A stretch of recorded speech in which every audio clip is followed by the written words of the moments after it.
Hello, how are we doing today? On this Sunday, we're starting the week. Well, soon. It'll be Monday, right? And we'll start work again. Oops.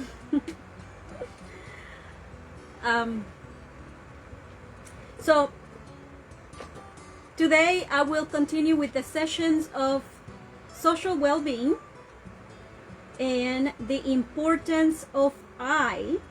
And I thank you for joining me today. My name is Judith Mendoza. I am a behavior consultant and educator. And so, welcome to Periscope today. And thank you for joining me. So today, I am going to speak about continuing the subject in regards to learning communication, right? We want to learn not that just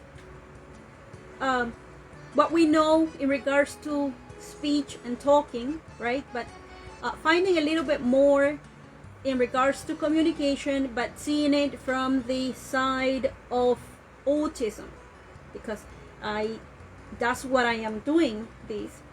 I am bringing autism awareness, and so the concentration is in that people get to know what autism is and how those who have autism are affected by autism.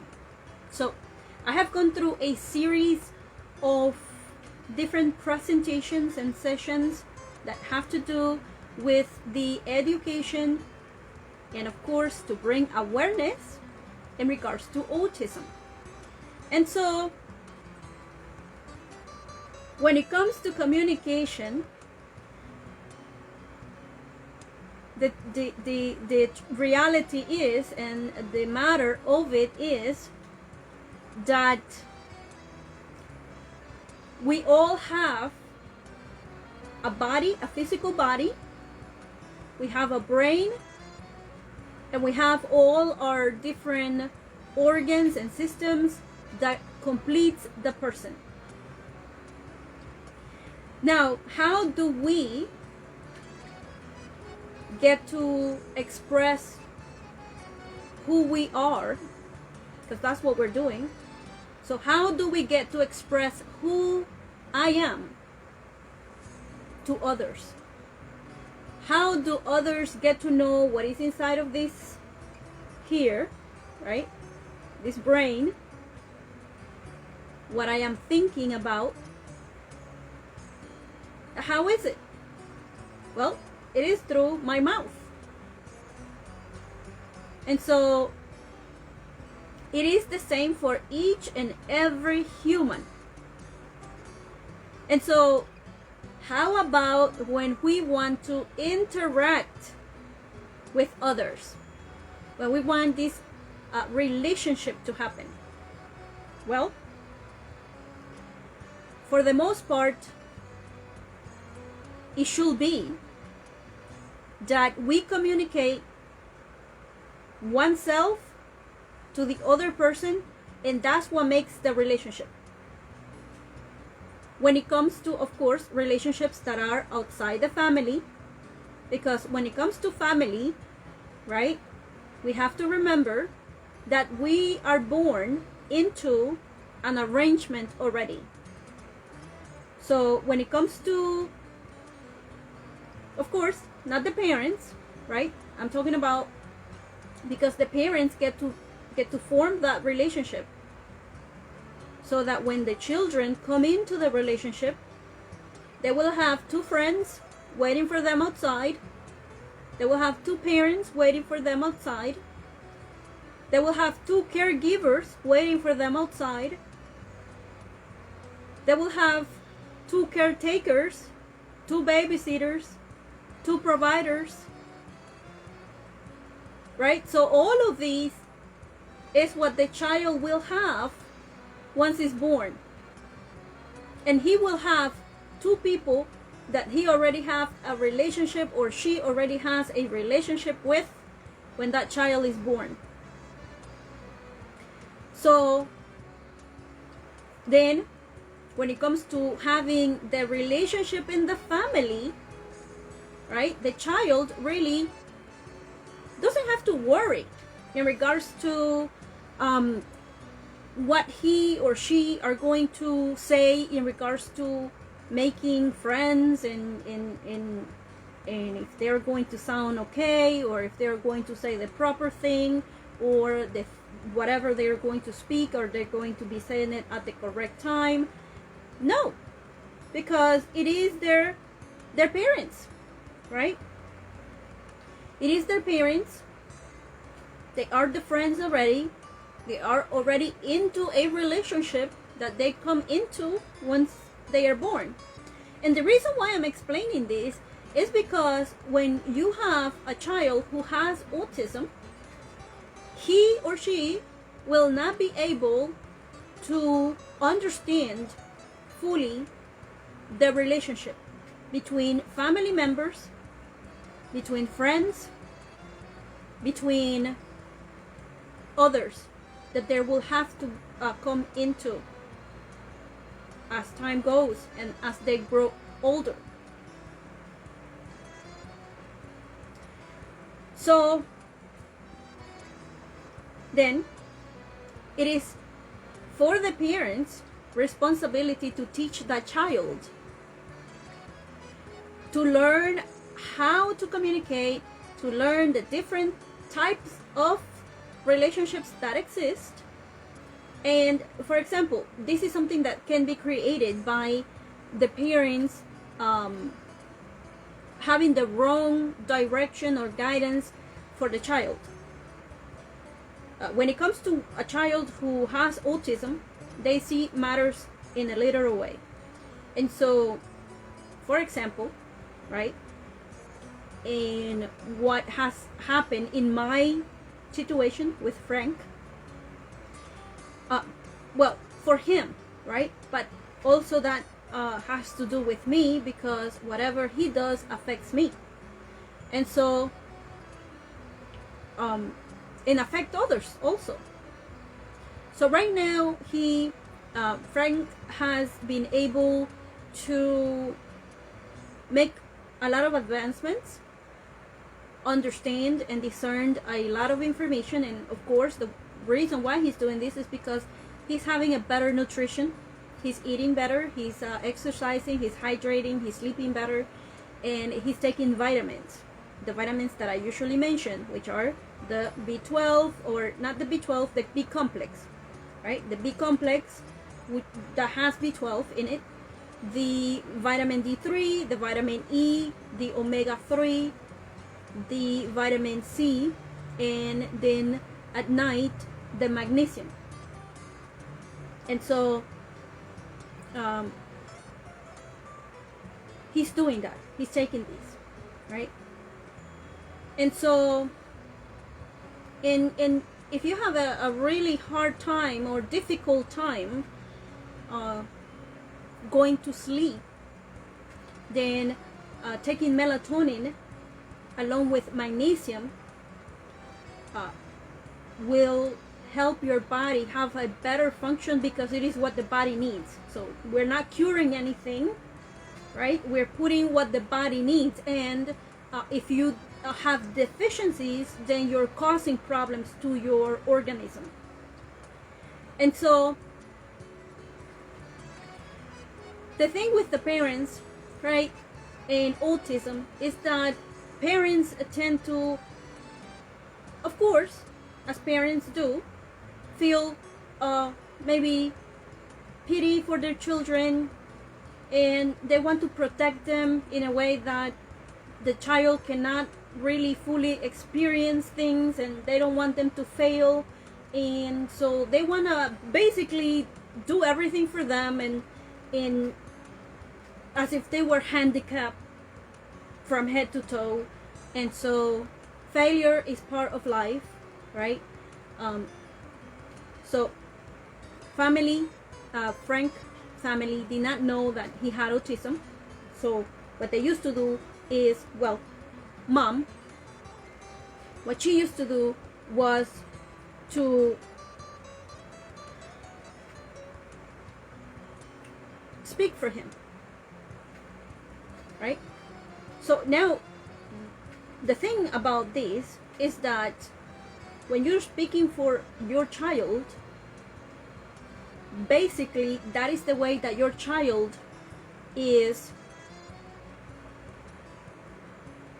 learning how to do. And so this is what Frank learned how to do. And now basically he's modeled the same tendency that mom had, right? So he knew that mom will say, well, he's a shy person, he's shy. So she was thinking, right, well, it's just shyness, so he's really, really shy, and so he can't speak to dad. He needs the intermediator. And the others also had this, right? The siblings. He has siblings. And so, but for them, of course, the experience was different. They knew that they should try to communicate for themselves, which they did. But Frank seemed very comfortable with the situation. That's what I noticed. So he wasn't looking or seeking for him to do otherwise. He was like, well, if that's the way mom wants it to be, then I am good with it, and that's the way it was done. And so, of course, later on, as he grew older and with our friends, he saw that they were handling the situation different for themselves. And so he knew that one must speak for self, but he didn't know how to. And no one could tell him. Hey, look, this is the way that we do, because no one knew. His friends didn't know. I didn't know. His parents didn't know that he had autism. And so the way basically that he was communicating when he was with friends and with me, and he still is trying to do this, but of course I am resisting it because that is not the way. So, and basically he goes back to the thing now that he's going through the process, right? And this is the most difficult thing for everyone, for anyone who's trying to do something new. And this is part of the process.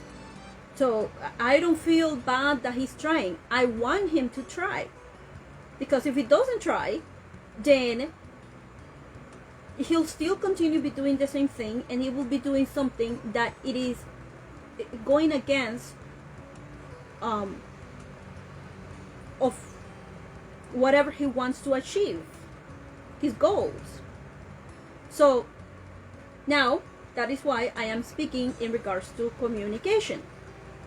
So we have different types of communications. We call them skills. We call it skill. The communication is a skilled, right? It is something that is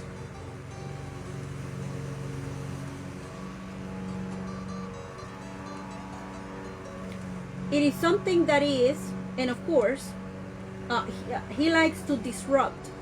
Frank likes to disrupt, and he has the money to disrupt, and he will do that. He will hire people to disrupt in different situations and in different ways.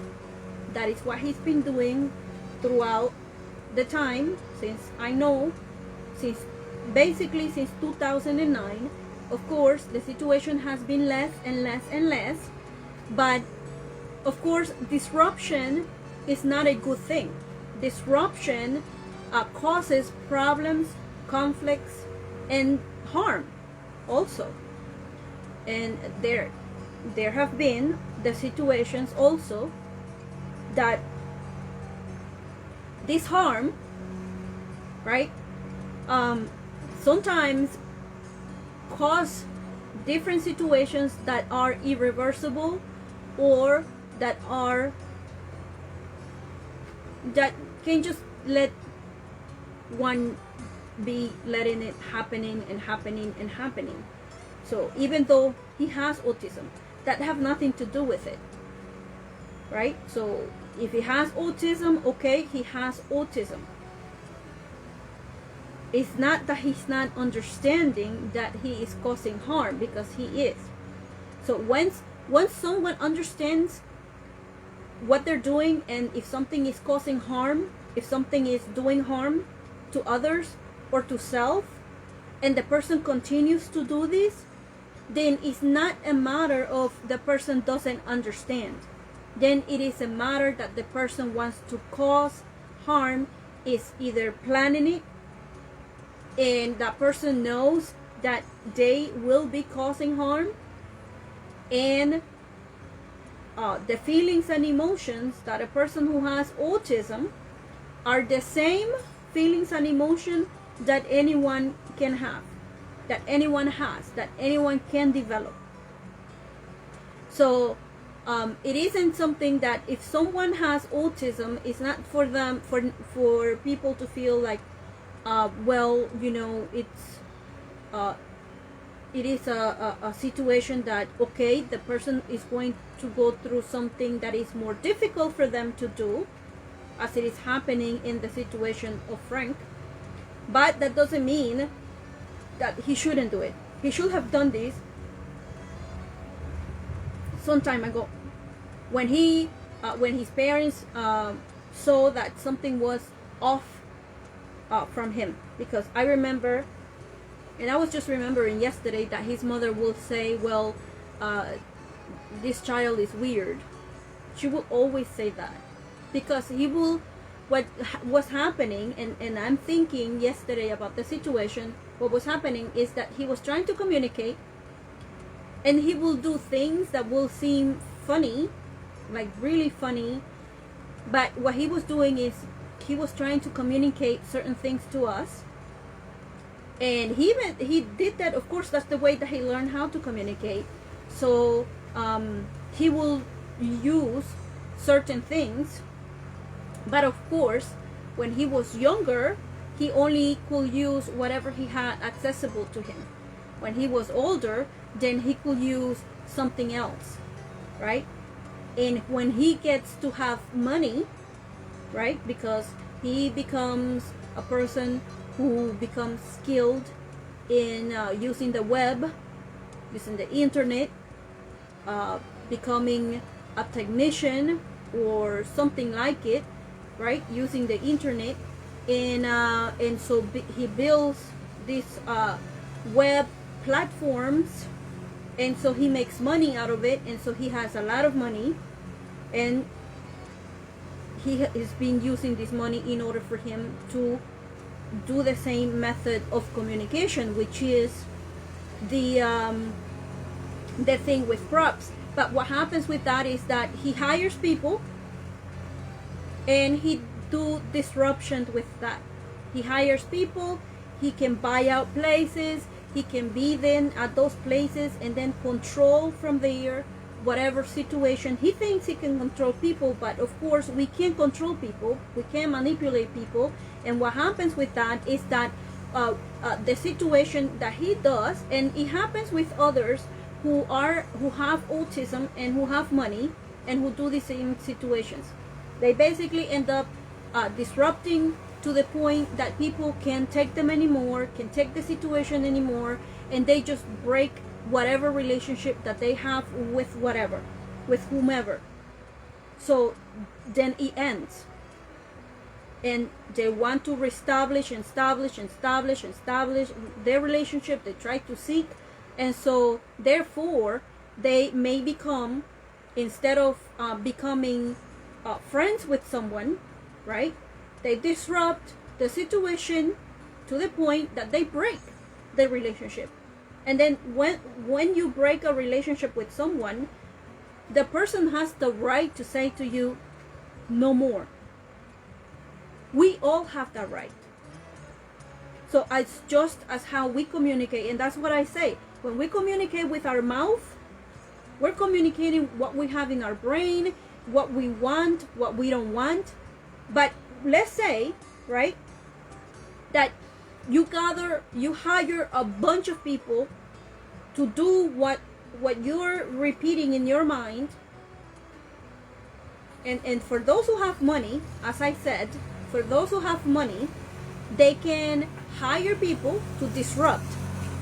And so what happens is, and I'm gonna let that disruption happen for now. Let me just let it be, because you know, who hires anyone to cut the grass for a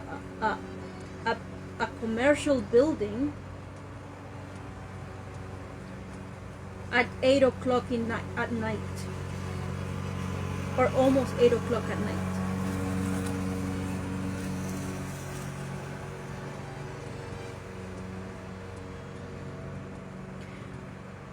So basically what Frank has been doing is been doing that, disrupting. And then he disrupts things that have to do with my secular work or with the activities. And he believes that that is communication, and it's not. So that is why today, as soon as that disruption goes away,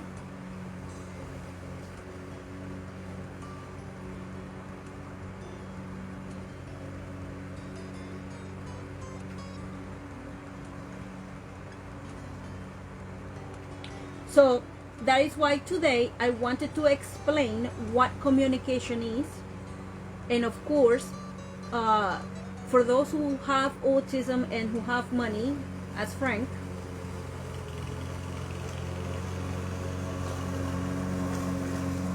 see, these have consequences. What he's doing with the noise that he builds, it has consequences for him. So this will have consequences for him, which basically is that he doesn't get to know about me. I don't talk to him, I don't write to him. So this will have consequences for him. Sometimes it is 1 or 2 or 3 days, depending on the situation. I cut off whatever we have, which is the one only thing that we have, which is that I will communicate with him. And so now this will have consequences, right? And it's not a matter of getting upset, as I mentioned to him. It is a matter that we do certain things, we choose to do certain things, and whatever we choose to do, it has consequences. If we do something that is good, then good will result from it. But if we do something that is bad, harm others, it is targeting, it is harassment, it is manipulation, it is controlling, it is telling lies, whatever it is, the situation, he can control me. I can choose to have a relationship with him. I can choose to see him, I can choose to talk to him, or I can choose not to see him, not to talk to him, not to be interested in him. And so there's nothing to be, I don't have to be upset about what results are from it. I just do what I need to do, which is to do the consequence from it.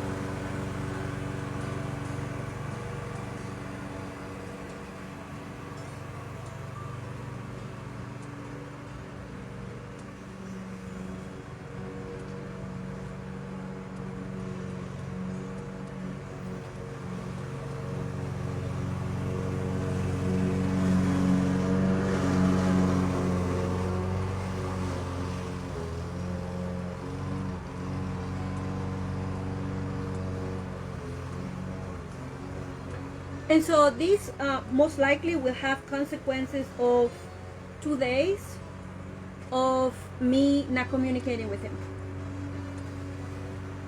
And so that's what happens. And then, of course, while we do this, right, while he disrupts and I do the consequence. Then time goes by and we're in 2020, almost 2021. So that's it. That's all that happens is that time goes by. And he wants a relationship, but it can be.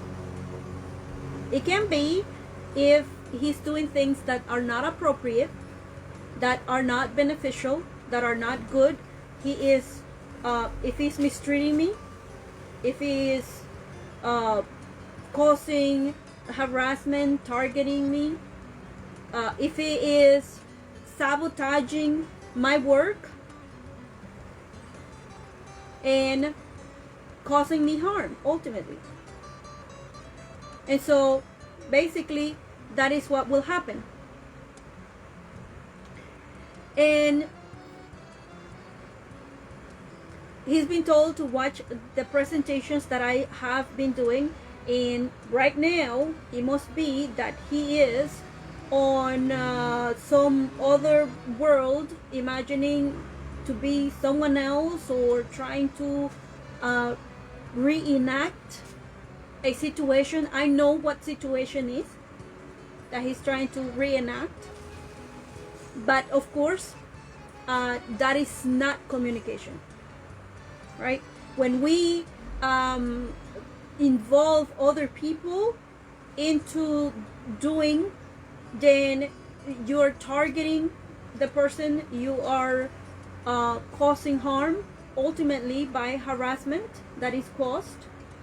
And so it can be sabotaging someone's activities or their work, secular work, their own persona, or whatever has to do with the person.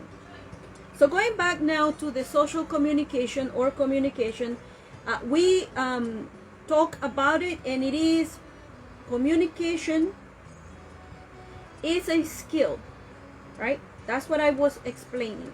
It is a skill, and so what it means is that we just don't open our mouth and just start saying whatever words that we hear. Now, for those who have autism, right, you may be worrying about what others are saying to you and how you're going to respond. But in reality, we should be worrying about what we want to say.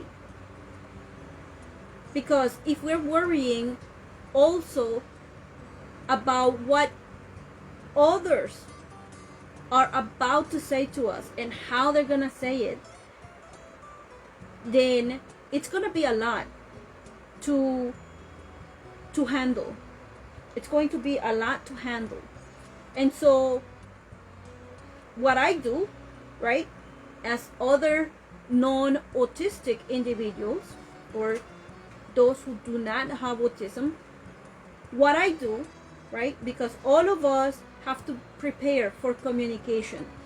So having communication skills, communication is a different factors that have to do with how we use our mouth and our voice. And so it has to do also with how we listen to others, to other humans. And so communication skills have to do with speaking with clarity, right? So having the ability to pronounce and enunciate the words so that others can tell what the word is. And so, but then communication is talking but also listening.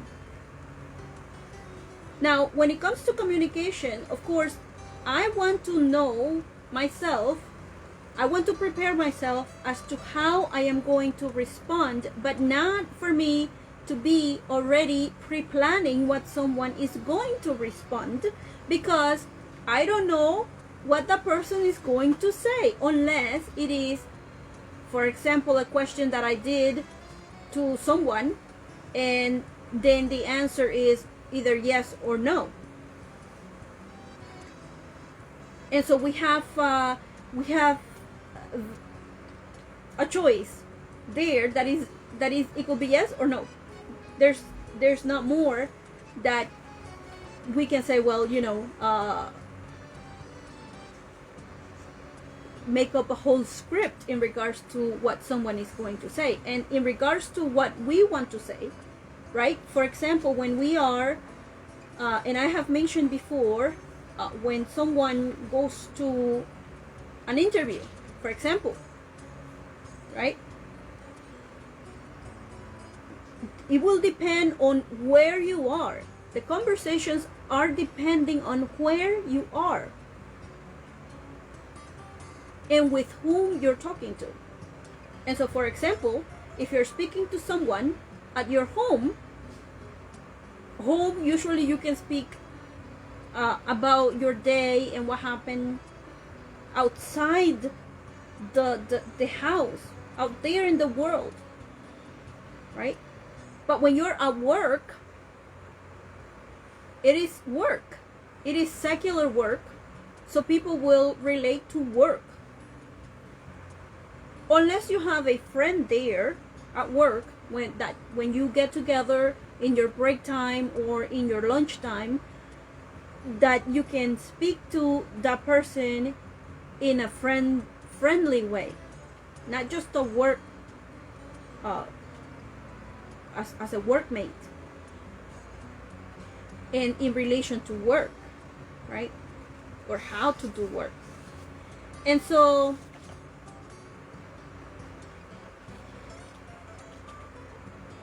when it comes to communication, right, listening is the first thing, because I am talking and I am saying what my brain has inside of my brain. So whatever information that comes through my mouth is the person of I who is relaying that information. So anyone that hears me speak will hear me speak in regards to whatever matter I have to present. And it can be a personal matter or it can be a business matter. And so, of course, listening is the first thing. And then also, if you have autism, then we do have the nonverbal communication. But if you have autism and you only understand information in one way and you don't understand, then it is okay to ask and say to that person, I did not understand you. If you did not understand, it is okay for you to say, I did not understand. And you do not have to disclose, if you don't want to, that you have autism. But basically, the way that we are as humans by nature is that we empathize with others after we realize that the person has limitations. So if you say to someone, I don't understand, they will be running out of patience and not understanding why you don't understand. But if you tell the person, I have autism and it's difficult for me to understand, can you be more precise and to the point? Because non-autistic or those who don't have autism, we like to use figurative language, or I have learned how not to do that, to be more just precise and use words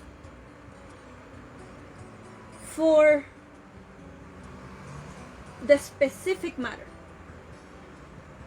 And so having respect also has to do with it, meaning that communication goes, right, that you speak, I listen, right? So I speak, you listen. It is the same thing for each person has the same responsibility. So, and then when it comes to the communication, of course, we have the our voice. Our voice is, and our mouth is the tool that we use in order to communicate with others, in order to build relationships and form relationships with others. That's it. So if, for example, in the situation with Frank, he can hire people and he have them doing things that he does, so they repeat it or they say it. But each human talks for self. So if he hires people to say things for him, then those people are acting, or they are having actions, because they're not acting, even though they might be actors, but they're not acting, or they're not making actions that have to do with me. They're making everyone makes actions for themselves to explain about self. So if he hires people and I see them doing this and doing that, I totally ignore it. It's like it's not happening. Because why? It's just disruption. It's, for example, the disruption that happened there with the noise, and someone cutting grass right there by the window and stay there a few minutes, and then having the car pass by. All of it is controlled. All of it is controlled, but it's saying nothing to me. So the only thing that is happening is that, and also those people, they don't know why they are being told to do what they're doing. Of course, in their mind, it's going to be that if someone is told, someone is hired, right? And of course, it is going to be through mediums, because Frank will use a third party. He'll have set up all these things. He'll own the building, so he'll have control. He'll have control of everything that is around. And so he'll hire someone, and he'll say, well, you know, on this place, go to the window over here and stay here cutting the grass for a few minutes. Of course, that person is going to say, it's going to make up the situation that someone wants to target this area here for harassment, because it is noise that is being done by it. It is harassment. It is targeting, and it is harassment. So that means that that man that was doing the grass cutting at the time, he is under the impression that we are being targeted. And they don't care for whatever reason it is. They're just being paid to do it. The same thing with the other people who do whatever they're doing. They think, oh, you know, we're just getting paid to do this, and we're supposed to do this at the moment that we're passing by this place. And so whoever lives there, they're being targeted and harassed. They are being paid to do it. They don't ask. They just go ahead and do it. And of course, to them, I become as nothing who should be of importance. I am just a person that could be targeted and harassed. They don't know why. They just do it. And so the same thing, I don't know how it is for other people, but I know that it is the situation that has been done for Frank. And he's trying, the reason why he's doing this is because he is trying to get rid of the communication part.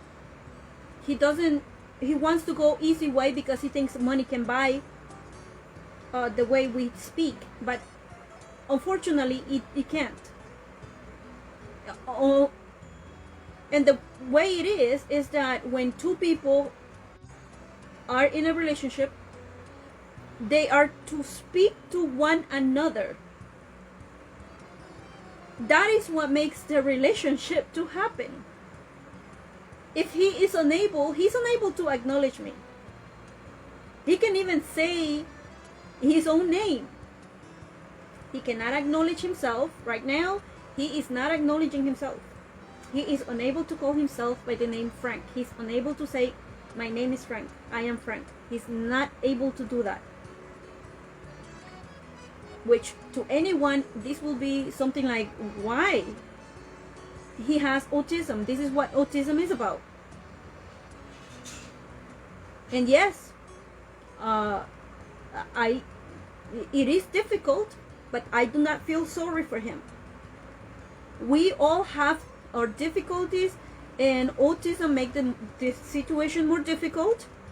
He understands that he must learn how to communicate, otherwise he is not developing the relationship that should have been developed with me.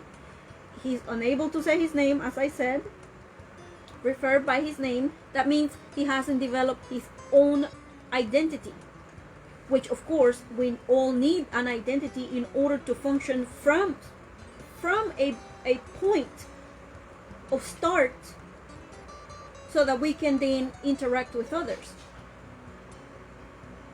And so he's trying to make it to do a shortcut.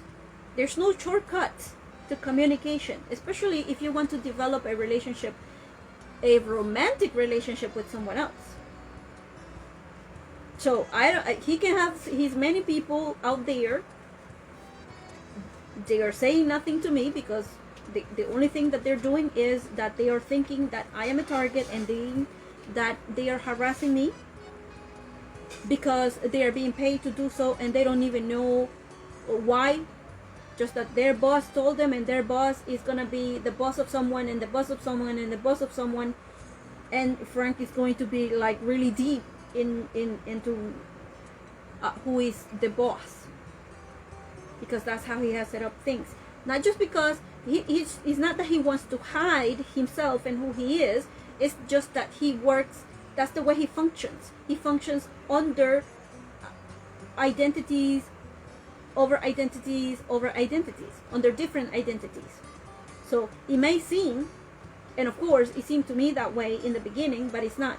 And so when it comes to communication, right, I am a little bit over. I'm supposed to start the Spanish one, and I will. So I just wanted to summarize, and because these now are going to be the matters that I'm going to be speaking about, right? So we control our throat, our voice box. We control our lips, our mouth. Unless we can speak, we have no speech, we have no voice, right? Not that we don't have speech, but we don't have a voice for speech. So then we use our hands, and that is called sign language. But for those who have autism, right, then they will have to learn what communication is, what is social communication, what is communication for business, what is communication for personal, how to control the voice, volume, what situations you need it. Not that they're going to be copying, because copying someone's voice and someone's volume, why are they doing it? You may be repeating a conflict and a problem, and then reflecting that onto someone else, and then causing a problem and conflict, because that's what you're replicating. Why? Because those who have autism usually can tell what's going on the person's face. So if someone is having an argument, someone is having a conflict, and also the voice tone, they cannot tell the fluctuation of the voice, then they end up repeating exactly what they hear, even trying to imitate the voice of the person, of the identity pattern that they are identifying with, and what they're doing is just causing problems and conflicts, just repeating that. And therefore, then when the person that they're communicating with starts to get upset, they don't know why they're getting upset, but it is because you're reflecting someone's identity, conversation or communication that is conflicted and problematic. And so you're just reflecting that, duplicating that onto someone else. And so words spoken clearly, that's what we want to concentrate on, not on how someone else do it, but how I do it. Also, appropriate pausing. When do we pause? When do we start a conversation? All of these I am going to go through. Modulation of our voice, right? When do we speak up? When do we slow down? Usually it is we can hear ourselves, others can hear us. And then also being natural as we speak, having naturalness. Then also, what else is mentioned?